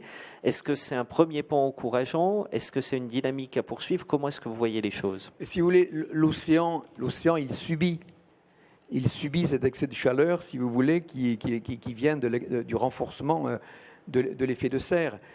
Si on veut soigner l'océan, il faut soigner l'atmosphère. L'océan est malade de l'atmosphère. Vous voyez, c'est ce couple, il faut bien comprendre, ça marche en couple. Il y a des échanges de chaleur, des échanges thermiques, des échanges de gaz carbonique, des échanges de matières nutritives. Et donc, pour sauver l'océan, il faut limiter les émissions de gaz carbonique. C'est la première chose que l'on fait. Après, il y a des mesures de protection que l'on peut prendre, si vous voulez. Mais l'océan, vous avez compris qu'il est passif dans l'affaire. C'est pas l'homme. Je ne parle pas des pollutions et autre chose, qui sont effectivement. Je parle de l'océan dans le rôle climatique. Eh bien, l'océan, il est passif. Et donc, si on veut soigner l'océan, il faut commencer par soigner l'atmosphère, parce que c'est cet excès de CO2. On est en train de mettre en place un double vitrage au gaz carbonique. Le gaz carbonique était absolument indispensable à l'émergence de la vie. Il a permis d'avoir une température moyenne de plus 18 à la surface de la Terre. Et aujourd'hui, on renforce cet effet de serre. Et donc, les rayons du soleil passent à travers l'atmosphère. Ils sont captés par la Terre ou par l'océan et ils remontent. Et ils sont piégés sous cette chape de gaz carbonique, si vous voulez, et ils restent là. Et donc, c'est le bilan thermique de la Terre qui s'accroît. Ce mot réchauffement climatique n'est pas bon. Et pas bon parce que... Jusqu'à maintenant, j'ai essayé de me contrôler, de ne pas l'utiliser, de parler dérèglement climatique. Mais vous êtes instruit. Ce n'est pas le problème. Mais dans le grand public. Parce que, regardez, quand des personnes qui vont acheter la baguette le matin se rencontrent sur le trottoir, ils se serrent la main, salut, ça va, t'as vu le temps qu'il fait. Les deux mamelles de la conversation, c'est la santé et le climat. Disons la météo. Sont les deux mamelles principales de la conversation. Donc si jamais on commence à parler de réchauffement climatique et qu'on se caille, dont les deux vont commencer à dire, tu ne crois pas qu'il nous raconte des carabistouilles là, parce que tu as vu comme il fait. Voilà. Donc c'est quelque chose, c'est une valeur scientifique, c'est imperceptible. C'est un réchauffement de 0,8 degrés en un siècle, même pas 1 degré. Enfin maintenant on est en train d'y passer. Donc c'est pas quelque chose que l'on perçoit. C'est le bilan thermique de la Terre qui s'accroît, c'est pas quelque chose que l'on perçoit. Moi j'appelle ça en médecine, on appelle ça une fébricule, une petite fièvre. Vous voyez, 35,5, puis 37,6, 37,8. Là, aujourd'hui, 37,8. En médecine, c'est fébricule. Et on dit tout le temps, c'est vrai que je ne suis pas très bien, il va falloir que j'aille voir le docteur, puis ça dure. Et puis c'est vrai que tout d'un coup, oui, ça va, il faudrait quand même qu'on y aille. On fait ça avec le climat aujourd'hui. Et à un moment donné, on va voir le docteur quand les complications arrivent. Ben, les complications, on y est aujourd'hui. On entre dans la phase des complications. Toutes ces manifestations climatiques extrêmes, c'est les complications de ce dérèglement climatique. Et donc, ça a une telle inertie, si vous voulez, qu'il faut mettre en œuvre les mesures, mais dès aujourd'hui, c'est fondamental. Ça a une telle inertie, le climat, on a mis un siècle pour le changer, il va falloir encore du temps pour que ça régresse. Et justement, si je reviens à ma conversation de comptoir chez le boulanger, il y a souvent un troisième sujet, c'est le prix de la baguette. Alors, est-ce que le prix du carbone, où on sent quand même qu'il y a un frémissement. Tout à l'heure, vous parliez du changement de position des acteurs économiques. C'est incroyable de voir le chemin qui a été parcouru par les pétroliers. C'est incroyable de voir le chemin qui a été parcouru par les assureurs, par les banquiers. Les assureurs, ils trinquent. Les assureurs, ils trinquent aujourd'hui. Ils se rendent compte quand même que c'est une réalité. Il y a des courbes qui sont faites. Alors, je ne sais pas si... Mais il y a des courbes parallèles entre la montée du CO2 et du méthane dans l'atmosphère, de la température, et puis le coût des sinistres. Ils la font. Je ne sais pas comment ils y arrivent, mais enfin bon, on peut trafiquer des courbes. Mais enfin, ils trinquent. Eux, ils se rendent bien compte que c'est une réalité. Ouais. Et finalement, c'est leur porte-monnaie à eux. Non, c'est le nôtre parce que les primes augmentent. Vous avez pas remarqué? Si oui, ils nous font payer davantage. L'assureur, il ne va jamais se mettre en faillite. Si vous voulez, quand ça lui coûte cher, ils augmentent la prime, quoi. Mais justement, est-ce que le prix du carbone, Ah, on ça, va c'est y une bonne arriver? idée. Et Ouais. est-ce que fixer un prix au carbone rendra nos vies plus simples ou plus compliquées? Oui, alors c'est compliqué parce qu'effectivement, ça ne peut pas avoir le même coût partout. Vous voyez, c'est quelque chose qui est compliqué, mais c'est un dénominateur commun qui est intéressant. Et ça permet, si vous voulez, c'est le vieux principe pollueur-payeur. Celui qui émet beaucoup, il aura une pénalité, à moins qu'il change son process économique, pour lequel il recevra, si vous voulez, des avantages qu'il pourra vendre à des... Voilà. Donc il y a tout un marché du carbone qui est intéressant, c'est un dénominateur commun, mais en même temps, tout le monde ne peut pas avoir le même prix, parce que vous parliez des îles de Vanuatu, si vous voulez, bon, ils consomment pas... Quoique, ils émettent, ils n'ont pas... La Nouvelle-Calédonie vient de faire un énorme effort en renonçant à son projet de centrale à charbon, qui était attendu depuis... Enfin, le renoncement était attendu depuis quelque temps. Alors ces îles ont un avantage, c'est qu'elles ont du vent, elles ont du soleil, elles ont du courant. Et certaines sont volcaniques en plus. Donc ce sont des vrais laboratoires. La Réunion, effectivement, elle a cette ambition de devenir un véritable laboratoire d'énergie renouvelable. Je crois me souvenir d'ailleurs que la Réunion a un certain nombre de prix de beauté. Et de mémoire, sur place, le premier opérateur d'énergie renouvelable avec stockage a le meilleur taux de recyclage sur un certain nombre de choses, dont le verre. Et on a l'impression qu'autour finalement de ces territoires insulaires, on peut créer de véritables laboratoires de ce qu'on pourrait faire plus tard à l'échelle d'un continent. Ah, mais en plus, ces îles-là, elles ont tout, hein. Elles ont de la géothermie, elles ont du vent, elles ont du soleil, elles ont des courants pour utiliser les hydroliennes. Donc elles ont tout, Alors les énergies renouvelables, elles pêchent. Bien sûr, certaines sont alternatives, si vous voulez, mais elles pêchent aussi par la faiblesse de l'intensité. Ce que l'on capte est faible par rapport au potentiel. C'est vrai que si vous regardez, vous longez la côte atlantique par exemple, vous baladez sur des plages, vous voyez ces vagues qui arrivent, qui remuent des tonnes de flotte, et vous dites que s'il y avait un petit moulin là-dessous, ça nous ferait... Mais si on veut effectivement alimenter une population importante, ça veut dire qu'il faut mettre beaucoup de capteurs. Vous voyez, donc c'est quelque chose... Donc il va falloir multiplier les capteurs, il faut accepter ces capteurs. Les éoliennes, c'est compliqué. Ça reste compliqué, l'acceptation. Moi, je l'ai vu chez moi, il y en a 6 de mégas qui sont à 800 mètres de chez moi. Donc, je suis vraiment immergé dedans, j'ai tout isolé. En fait, je suis un bon élève, on va dire. Et la maire du village, qui a une commune rurale importante, elle était inquiète, elle se disait « Étienne, c'est un écolo, il va nous empêcher de mettre les éoliennes ». Donc je la connaissais de longue date, et elle me dit « c'est la moitié du budget de la commune en voirie ». Donc ça représente une ressource importante. Et ceux qui ont émis des réserves, on les retrouve un peu toujours les mêmes, ce sont des retraités qui sont revenus dans le pays d'origine, qui ont acheté une résidence secondaire qu'ils ont payé pas cher, qu'ils ont retapé, et ils sont instruits, ils savent faire des dossiers, et tout d'un coup, c'est eux qui créent l'association contre le projet éolien. Et ils fédèrent, parce qu'ils s'expriment bien, et ils savent faire un dossier. Et M. Marcel, il a fait des études, il s'y connaît, s'il nous dit qu'il faut le suivre, il faut l'écouter. Donc c'est compliqué, et la France est championne dans ce genre de trucs. Quand on voit la vitesse à laquelle les Anglais ont installé des éoliennes en haute mer, ils sont à des éoliennes qui vont faire 7 mégas chacune. Là, on a une vraie production d'énergie renouvelable. Ce n'est pas des 2 mégas qu'on a dans nos campagnes, c'est des 7 mégas en mer. On ne les voit pas, elles sont à 30 000 nautiques. Mais est-ce que justement la meilleure réponse qu'on pourrait apporter à ce retraité néo-ruraux et à d'autres... Il n'y en a pas des retraités néo-ruraux qui ont été vexés par mon... Mais je l'ai constaté, hein, c'est fréquent. Hein.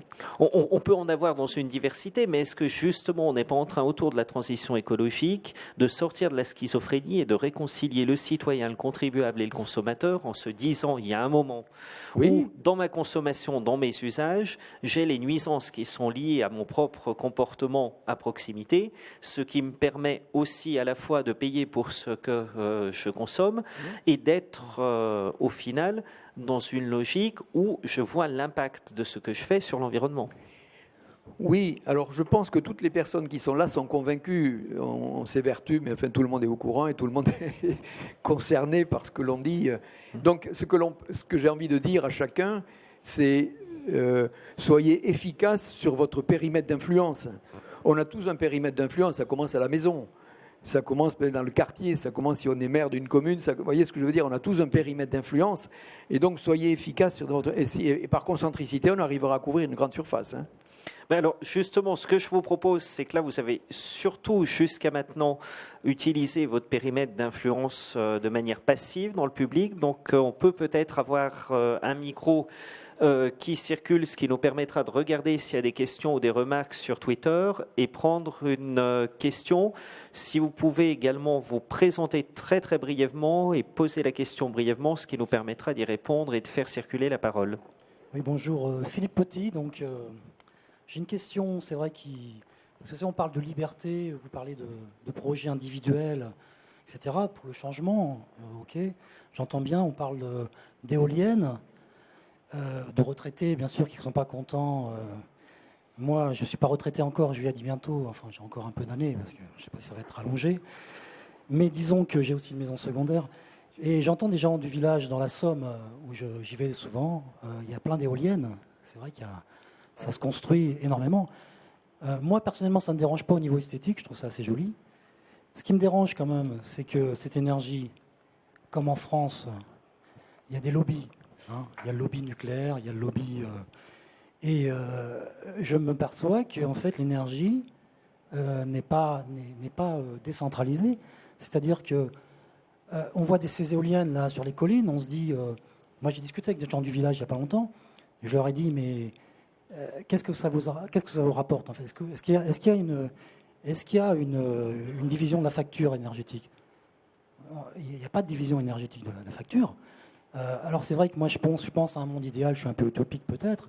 Je ne suis pas non plus technicien, je suis pas un technicien, mais je me dis quand même que en France, on ne veut pas développer l'énergie décentralisée. Hein. On a toujours des gens qui prennent l'eau, qui centralisent tout.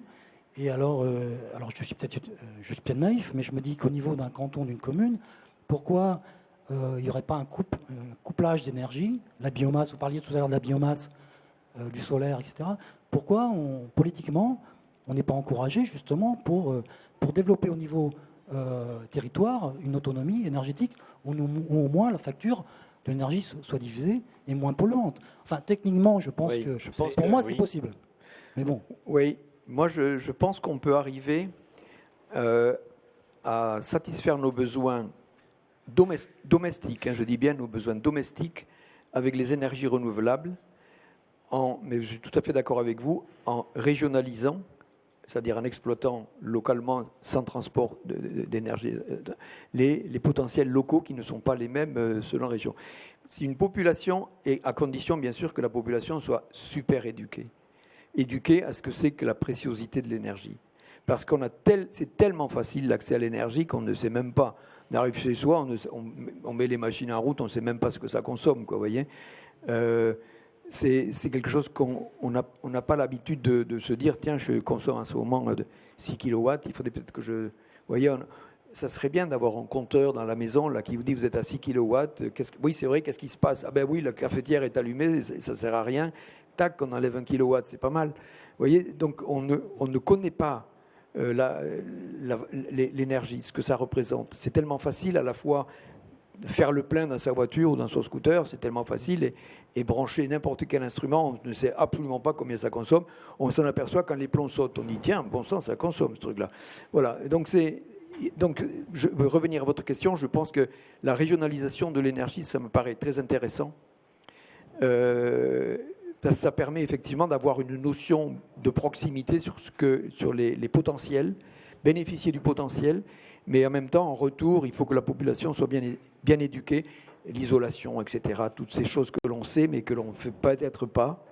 Et là, peut-être que les énergies renouvelables, avec un bon stockage qui fera des progrès, que ce soit les batteries ou l'hydrogène, la production d'hydrogène, on pourra satisfaire nos besoins domestiques par le renouvelable, je crois. Il y a peut-être quelque chose de très intéressant à faire aussi dans les 2 semaines et les 3 semaines qui viennent, c'est qu'on va avoir des gens du monde entier qui vont venir pour la COP.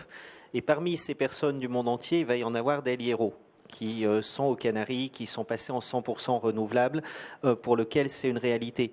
Il va y avoir quelqu'un auquel je pense spontanément au fil de nos discussions, il s'appelle Bo Frank, c'est un maire suédois, on est à 20 minutes de Malmö, et il est arrivé dans une logique d'autonomie énergétique qui est absolument géniale. Il va y avoir des Colombiens qui, à côté de Carthagène, sont en train de faire des choses absolument phénoménales. Si on pouvait aller dans cette logique d'écoute et d'échange et regarder ce qui se passe dans d'autres coins de la planète. J'allais oublier Boulder au Colorado, qui est la ville du GIEC, avec un maire qui sera là aussi et qui fait des choses absolument phénoménales. Peut-être qu'on peut profiter que ces gens soient là sur la COP pour nous demander comment ils vivent au quotidien dans leur commune et comment finalement eux parlent eux aussi à leur boulanger. Oui, il y en a un en Angleterre aussi dont j'ai oublié le nom, comment il s'appelle ? En Angleterre, le mouvement des Slow City. Oui, c'était précurseur. Ça ne fonctionne pas tout à fait très bien. Oui. Mais ils ont accès au réseau et dans ce temps pour pallier au déficit. Mais voyez, ce que vous dites, ça repose sur une personne, sur une personnalité à un moment donné qui arrive à convaincre. Et convaincre, c'est donner envie. C'est tout, quoi. Hein. Donner envie, Puis, on est dans un pays démocratique. Si vous voulez, dans une démocratie, plus on va en démocratie, plus il faut de la discipline individuelle. Dans une dictature, il y a un chemin, et si vous mordez le chemin, vous êtes décapité. Dans une démocratie où il y a tout le monde donne sa voix, à un moment donné, il y a une majorité qui émerge, et cette majorité, il faut la suivre. Mais ça veut dire que là, on a une discipline collective. Et la discipline collective en démocratie, ça impose beaucoup de discipline personnelle. C'est l'addition de discipline personnelle, d'acceptation pour vous parler des éoliennes qui sont souvent... Attendez, ça met 7-8 ans pour avoir, entre le moment où on se dit, tiens, il y a du vent, on en a besoin, et l'éolienne commence à tourner. C'est totalement normal. En plus, ça met 7-8 ans pour se mettre en place, et un jour, peut-être... En une semaine, on décapitera toutes les éoliennes. Vous voyez ce que je veux dire ? C'est quelque chose on peut même le voir dans un sens provisoire le jour où on aura trouvé l'énergie universelle, je ne sais pas. Une transition énergétique. Une autre question, justement. Oui, bonsoir. Jean-Louis Verdeau, retraité du développement durable, donc bonne chance les jeunes. Je me suis fait vider de ma boîte. Bon, on peut revenir à la COP 21, les INDC, c'est-à-dire les contributions des pays. Donc la Chine, en gros, elle a dit jusqu'à 2030. Alors il paraît que c'est 2023 maintenant. Je continue d'émettre. Mettons, mais bon, ok. L'Inde, elle a dit je fais un gros effort, je multiplie par 2,5 mes émissions, parce que sinon, ça aurait été par 7 jusqu'en 2030. Or, ces deux pays actuellement, c'est plus d'un tiers des émissions mondiales. Et je ne parle pas d'autres pays d'Asie du Sud-Est qui, alors, je ne sais pas quels sont leurs INDC, mais qui construisent des centrales à charbon à tour de bras. Pourquoi ils font ça ? Pourquoi ils ont fait ça, la Chine ? Pourquoi ils ont construit des centrales à charbon ? À part embêter le monde et émettre du gaz à effet de serre, mais je ne crois pas que ce soit le motif principal, c'est pour apporter l'électricité jusqu'au fin fond de la Chine. L'électricité, ça fait sortir de la pauvreté. Alors, ce n'est pas bien, peut-être, mais enfin, ils ont peut-être sorti 300-400 millions de personnes de la pauvreté, bagatelle, et les Indiens, ils vont faire pareil, parce qu'eux, ils sont encore plus en retard. Alors, ce n'est pas pour les excuser et tout, mais enfin, voilà. Donc, à partir de ça... réduire suffisamment les émissions pour soi-disant réduire la température. Bon, moi, je ne crois pas trop à ce lien mécanique, automatique entre les émissions. Mais enfin, bon, passons, on n'est pas là pour chipoter.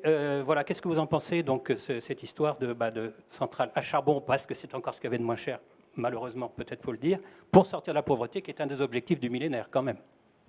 C'est ce que je disais tout à l'heure, on ne peut pas arrêter tout d'un coup cette perfusion de la population à l'électricité parce qu'ils n'ont que le charbon et c'est ce qu'il y a ils ont accès au charbon et c'est facile. Le charbon, charbon, c'est quand même particulièrement meurtrier, si vous voulez, si on fait la somme des morts depuis la mine jusqu'à ceux qui sont sortis de la mine, qui ont une silicose, et puis tout, etc., et plus tous les dégâts dus au réchauffement climatique. J'ai le sentiment que vous avez des doutes encore. Des doutes sur l'automatisme, X% d'émissions en moins égale 0,45 degrés. Alors là, ça, j'y crois pas un instant. Non, mais vous êtes d'accord que le gaz carbonique est un gaz à effet de serre? Oui, mais ça, d'accord. La variabilité naturelle, vous êtes d'accord que ça existe aussi, quand même, un petit peu? Oui, là, on n'est plus en variabilité naturelle. Vous avez vu, on est passé de 250 ppm à 400. Bon, je vais vous expliquer une chose. On va passer à 405 l'année prochaine et à 410 l'année d'après. Je vous donne un scoop, hein, parce que ça augmente de 2, enfin non, 402 et 405. 407 l'année d'après aussi. Alors je vais... Dans la discussion. Voilà, Non, mais vous soulevez une question et je vais essayer de vous donner quelques éléments. Celui qui ne croit pas, il regarde le ciel et il dit « Qu'est-ce qui nous emmerde avec ce truc-là » C'est tellement géant qu'on peut y aller, quoi. Le cosmos est absolument géant, il absorbera tout ce qu'on... On a fait pareil avec les océans en disant « Mais c'est tellement grand qu'on peut tout jeter dedans. » Aujourd'hui, l'océan est plein de notre irrespect. Il déborde de notre irrespect, l'océan, aujourd'hui. Et l'atmosphère, si vous voulez, le problème, c'est que c'est pas énorme. L'atmosphère, c'est 20 km. 20 km. Vous partez du centre de la Terre, vous faites un voyage du centre de la Terre, vous faites 6500 km et vous arrivez à la surface de la Terre. Les 20 derniers kilomètres, c'est l'épaisseur de l'atmosphère. C'est rien du tout. 20 km. Là-dedans, vous avez 79% d'azote. Ce n'est pas un gaz à effet de serre. Vous avez 20% d'oxygène. Ce n'est pas un gaz à effet de serre. Dans ce petit pourcent qui reste, il y a quelques autres gaz, il y a de la vapeur d'eau, et vous avez 0,03% de gaz carbonique. C'est un gaz rare, un gaz extrêmement puissant. Il est banalisé dans la conversation, mais il reste rare. Le coupable est invisible. Et donc, c'est complètement compréhensible que cette 0,03% d'une épaisseur de 20 bornes, c'est absolument rien. Donc, vous voyez, la charge que l'on envoie dans l'atmosphère en gaz carbonique, c'est facile à comprendre. Et puis, toutes les courbes nous le montrent. Les carottes de glace, les sédiments marins montrent que on va vers... Vous parlez de la nature. La Terre, elle a sa vie propre. Tout le monde le sait. Il y a des périodes de glaciation, des périodes... On est aujourd'hui dans une période interglaciaire. On va vers du réchauffement, un réchauffement naturel. Les variations, on les connaît. C'est tous les 100 000 ans, 40 000 ans, 20 000 ans. C'est les lois de Milankovitch. C'est que la Terre ne tourne pas, on va dire, tout à fait rond. Mais donc, on va vers un réchauffement naturel, lent. Mais le problème, c'est que tout d'un coup, depuis 150 ans, ce réchauffement, il a complètement échappé à la montée lente en température de la vie naturelle de la Terre. Et donc la signature de l'homme, elle est là, quoi. Elle est indiscutable aujourd'hui. Il y a d'ailleurs plusieurs points qui, ces dernières années, ont fait que le sujet est au final devenu un non-sujet. Le consensus scientifique qui avait été relevé par la revue Nature, qui indiquait que 99,8% des publications scientifiques étaient bien sur le dérèglement climatique et sur son origine humaine, et que souvent les 0,2% émanaient de scientifiques qui n'étaient sur de la science de la Terre ou sur des sciences qui étaient génériques au climat. Et puis le fait aussi que sur les phénomènes climatiques extrêmes, on est dans une logique où des phénomènes qu'on voyait auparavant comme centenaux sont des phénomènes qui se reproduisent beaucoup plus souvent. La Californie a été pendant très longtemps dans une logique où, pour des raisons qui tenaient à la politique intérieure américaine, on était dans la négation du dérèglement climatique. Ils ont commencé à avoir un problème d'énergie très sérieux il y a 20 ans qui leur a fait repenser complètement toute leur stratégie énergétique.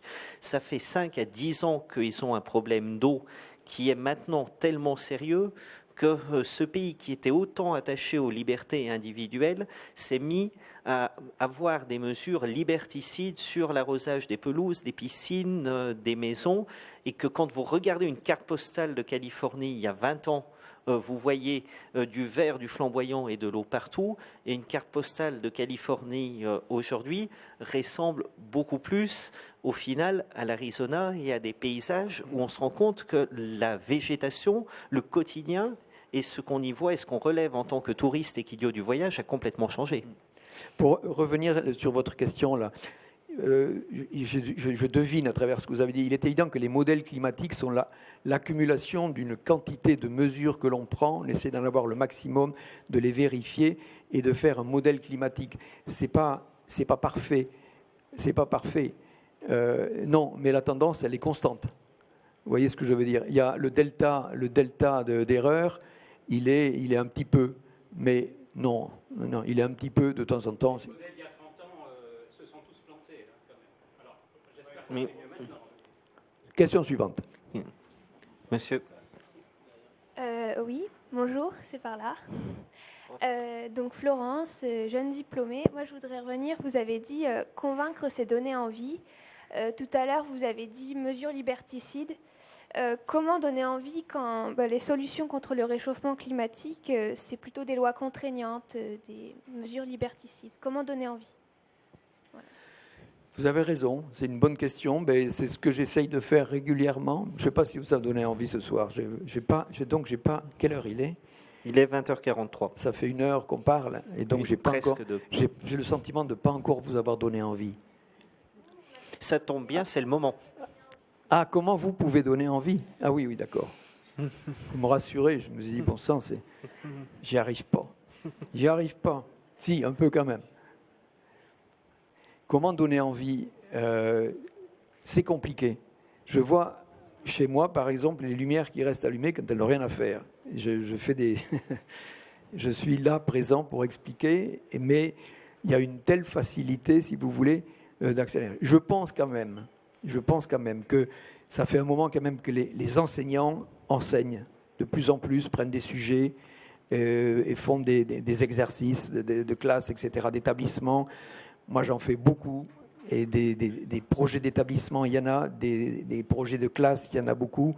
Il y a tous les manuels, Mon quotidien, par exemple, que je regarde de temps en temps, des émissions. Donc, il y a quand même une information qui circule. Et c'est ce que j'appelais tout à l'heure le gène environnemental. Sans vous en rendre compte, vous commencez à être imprégné de ce réflexe indispensable de faire les choses, de prendre à bras le corps les problèmes environnementaux. Moi, vous voyez, je suis né dans un village où les ordures étaient ramassées par une charrette tirée par un cheval. Et elle l'amenait au bout du pont, c'est-à-dire elle versait dans la rivière. Moi, quand je dis ça à mes enfants, ils me prennent pour un dinosaure. Et non, vous voyez, et la rivière, tous les ans, il y avait de l'industrie qui utilisait du chrome pour faire des pots, le tannage des pots. Et donc, en été, avec la température de l'eau, donc les poissons mouraient, on ne pouvait plus respirer.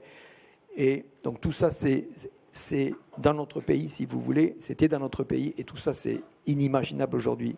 Les choses se font, ça avance. Et il y a une multitude de sujets. On n'a parlé que du climat. On ne parle pas de pollution et autres, d'énergie cyclique, des choses comme ça, du climat. Si vous parlez du climat, je pense que... Regardez, si vous allez...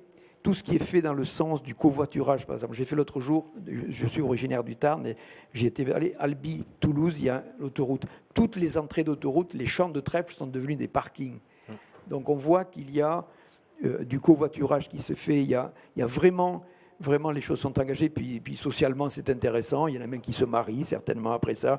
Je ne sais pas, le covoiturage peut amener de la sociabilisation, je ne sais pas. Mais d'ailleurs... On voit que le mouvement est enclenché, ça me fait plaisir, moi. D'ailleurs, c'est impressionnant de voir souvent, quand on interroge des usagers du covoiturage, quand on interroge aussi des familles à énergie positive, il y a plein de défis familles à énergie positive qui sont lancés un petit peu partout en France, à quel point les gens ont envie de faire partager, d'expliquer, d'échanger, finalement de faire ce que vous faites ici, de faire preuve de pédagogie du quotidien pour aider celui qui n'agit pas encore à changer tout de suite. Soyez pédagogue.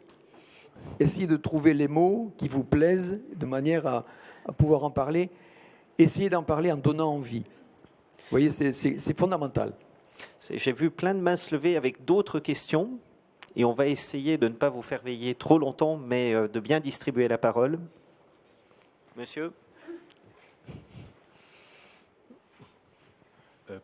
Bonsoir, Placide Longuerre du comité 21 Burkina Faso. Alors, j'ai juste envie d'avoir l'avis de Jean-Louis Etienne concernant un petit peu la stratégie nationale du développement durable vers une croissance verte qui a été récemment publiée par le ministère de l'écologie.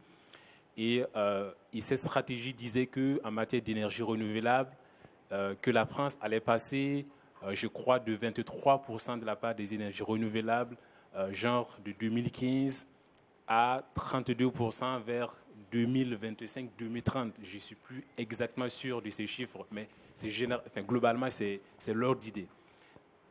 Alors, personnellement, je trouve que vu effectivement l'urgence effectivement du dérèglement climatique, et je pense que, je me dis qu'il manque un petit peu d'ambition et de volonté politique forte pour répondre effectivement à cette question effectivement de changement climatique qui est plus que jamais une réalité.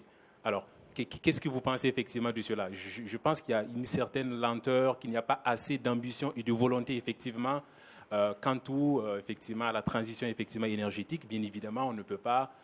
Je pense que ce serait utopie de passer d'ici quelques années, à mon avis, à 100% d'énergie renouvelable. Mais je pense que le gouvernement mais je crois qu'il y a un autre rapport là-dessus, un rapport de l'ADEME qui a enfin réussi à sortir pour du 100% énergie renouvelable à horizon 2050.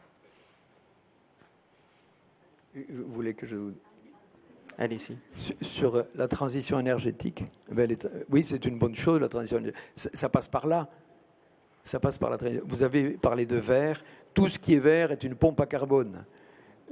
Ça, c'est un truc qu'il faut avoir en tête, quoi. Tout ce qui est vert, toutes les plantes, la pelouse, tout ce que vous pouvez qui est vert, c'est une pompe à carbone. La photosynthèse, ça fixe le gaz carbonique qui est dans l'air. Et d'ailleurs, j'ai toujours rêvé d'avoir... Si à la place des poils, on avait de l'herbe. Imaginez qu'on ait de l'herbe à la place des poils. On serait au soleil, on capterait le soleil, on ferait du glucose, on se nourrirait comme ça. Il faut comprendre que la plante, c'est quelque chose de vivant qui fait son glucose avec le soleil, qui fait sa structure avec le carbone qu'elle prend de l'atmosphère. Donc c'est un phénomène vivant. Et donc il y a un projet de 4 pour 1000. 4 pour 1000, c'est le verdissement de la planète. Si on arrivait à verdir 4 pour 1000 des territoires, ça absorberait les excès de gaz carbonique. Donc ce qu'on appelle l'énergie verte, mais ça a une connotation écologique, mais je reviens à la notion de vert. Le vert, c'est l'agroforesterie, par exemple, qui doit être développée dans votre pays, si vous voulez. L'agroforesterie, c'est cultiver sous les arbres. Donc vous mettez des arbres qui ont l'avantage de faire de l'ombre, d'abord qui deviennent des capteurs de CO2, qui font de l'ombre et qui empêchent toutes les cultures de sécher, ça consomme moins d'eau. Ça a des résultats absolument remarquables. L'agroforesterie, ça se développe dans le sud de la France de plus en plus. Donc il y a une multitude de choses qui sont à l'œuvre. Moi, je ne suis pas pessimiste comme vous. Et je reviens tout le temps, regardez comme c'est difficile de changer les habitudes de votre famille ou au boulot, là où vous êtes. C'est compliqué, pourtant vous les avez en prise directe, vous les avez là, vous pouvez les tenir. Pas par la culotte, mais vous pouvez les tenir, les surveiller exactement ce qu'ils font. Et comme c'est compliqué, donc changer les choses, donc ça demande une inertie telle, si vous voulez. Moi, je trouve que c'est enclenché cette notion d'énergie renouvelable, de transition énergétique. Ça se fait un peu dans tous les pays. Même dans l'Allemagne, il y a un mot allemand que je n'arrive pas à dire, mais transition énergétique, il glisse un peu là, en ce moment-là. Il glisse un peu, il passe au charbon quand même. D'ailleurs, petit clin d'œil, il y a une contribution dont on parle trop peu dans les contributions nationales, c'est la contribution du Rwanda. C'est un pays qui s'est reconstruit complètement avant la guerre, après la guerre, qui a choisi de se reconstruire sur l'économie verte. Nous, on a encore de la vaisselle jetable pour quelques semaines qui subsiste sur nos tables, les sacs plastiques et la vaisselle jetable au Rwanda. C'est dans le domaine du passé. Ils sont sur la transition énergétique. Je crois qu'on a encore le temps de prendre une dernière question avant de clore. Qui veut avoir le privilège de la dernière question? D'habitude, c'est la première, la plus difficile à poser. Monsieur. Donc, on va péremptoirement confier la dernière question près du bar et le chemin du bar reste ouvert pour continuer. Il faut une question où il y a une réponse. Bonsoir Jean-Louis. Oui, bonsoir. Vincent Hiller. Salut. Ça va, tu vas bien? Juste une question, on sent que tu es satisfait de toute la partie citoyenne de ce mouvement, on sent aussi que tu as confiance dans les ONG, mais côté politique, on te sent moins convaincu quand même. Et moi, je me demande comment on peut y arriver sans que vraiment il y ait massivement un effet domino fort de la part des États. Et on est à 3 semaines de la COP, on ne le sent pas, ça. Pas vraiment. On sait que ça négocie depuis des mois en coulisses. Et c'est quand même le plus important. Le citoyen influence forcément le politique, mais si massivement il n'y a pas des décisions à l'échelle de la planète, qu'est-ce qu'on va faire vu l'urgence que tu décris? Il faut se rendre à l'évidence que, encore une fois, on ne voit pas tout d'un coup la Chine dire « c'est vrai, je viens de me rendre compte, bon sang que j'aimais beaucoup de charbon, je vais m'arrêter ». C'est impossible à arrêter, c'est une telle inertie, donc il faut quand même se rendre compte que c'est compliqué. Et donc, je fais confiance aux ONG parce qu'elles sont sur le terrain. Et elles seront là pour montrer du doigt. C'est la première fois qu'on demande aux États de faire une feuille de route et qu'ils vont la présenter. Donc ça veut dire quand même, on n'est plus dans du baratin, on est dans quelque chose qui est écrit. Alors, ils ne vont pas vouloir signer une contrainte, c'est-à-dire que s'ils ne suivent pas parfaitement la feuille de route, et les contraintes, je n'arrive pas à obtenir une définition. J'ai eu l'occasion effectivement de faire des émissions à RTL cet été. J'ai eu Laurent Fabius en face de moi. Je l'ai interrogé sur qu'est-ce que c'est qu'une contrainte.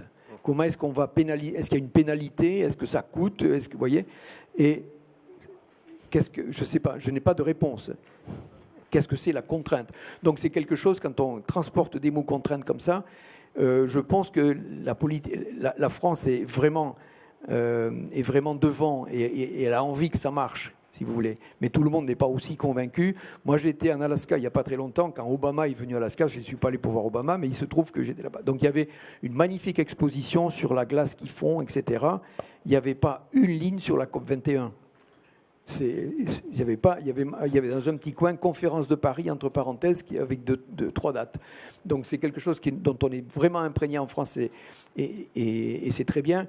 Mais moi je trouve que cette liste, chacun arrive avec sa feuille de route, et il va falloir serrer pour qu'ils la tiennent. Et puis apparemment ils acceptent l'idée de refaire un état des lieux tous les 5 ans. Pour moi c'est un pas colossal. Mais, si vous le voulez bien, c'est le mot de la fin et c'est un mot positif. Merci à tous et à toutes d'être venus aussi nombreux à la Gaîté Lyrique. Les Hub Conférences, c'est toutes les semaines et ça continue. Je profite que j'ai le micro pour très brièvement faire 2 petites pages de pub pour des activités qui nous tiennent à cœur. La déclaration des droits et devoirs de l'humanité, qui est une mobilisation de la société civile qu'on attendait depuis une 30aine d'années, a été donc présentée par le groupe Lepage dont j'ai fait partie à François Hollande le 25 septembre. Il s'en est emparé le 27 pour la porter à la tribune des Nations Unies. On voulait parler paix, prospective et climat dans cette déclaration. Si vous y adhérez, je vous incite à regarder ce qui se passe. Donc c'est droitsdel'humanité.fr ou humankindrights.org pour la version anglo-saxonne. Et la deuxième chose, c'est vis-à-vis de la COP. Vous avez compris à travers le dernier échange entre Vincent et Jean-Louis que tout se passera parce que les sociétés civiles sont mobilisées. Donc ne lâchez rien. Et comme le disait Seven Suzuki, nous sommes ce que nous sommes en train de faire. Bonne soirée.